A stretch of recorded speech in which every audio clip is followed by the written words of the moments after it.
Il n'y a pas de risque sur les banques françaises, il n'y a pas de risque sur le système bancaire français. Je veux le dire à tous les épargnants et à tous les entrepreneurs qui ont déposé leurs fonds auprès des banques françaises. 3 banques outre-Atlantique ont fait faillite en quelques jours, dont la 16e et la 21e banque américaine.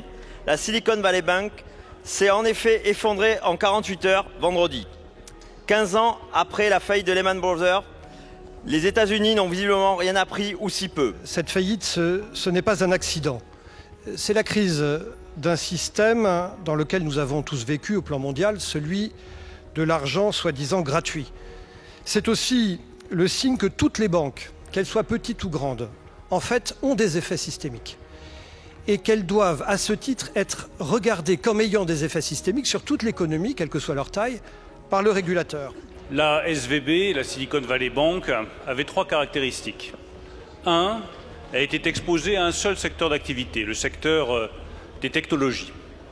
2, elle avait comme seul et unique placement les bons du Trésor américain. Ce qui fait que lorsque les taux ont remonté, le placement était moins positif, les épargnants ont retiré leurs avoirs et la banque s'est retrouvée à court de liquidités. 3, elle n'était soumise qu'à la supervision du superviseur de San Francisco, un superviseur régional, puisque je le rappelle, seules 13 banques américaines sur les 3500 banques américaines sont soumises aux règles de supervision de Bâle III, là où 400 banques européennes sont soumises aux règles de supervision de Bâle III, c'est-à-dire les règles les plus strictes.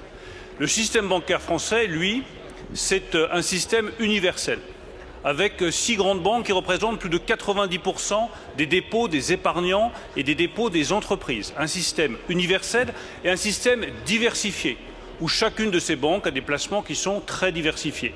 Et avec des ratios de liquidité et des ratios de solvabilité qui sont parmi les meilleurs au monde. Je rappelle que les banques françaises, depuis la crise que vous rappelez à juste titre de 2008, ont mis 550 milliards d'euros de fonds propres supplémentaires disponibles pour assurer leur ratio de solvabilité. Donc je veux vous rassurer et à travers vous rassurer tous nos compatriotes, le système bancaire français est solide et il n'y a pas de risque sur les banques françaises.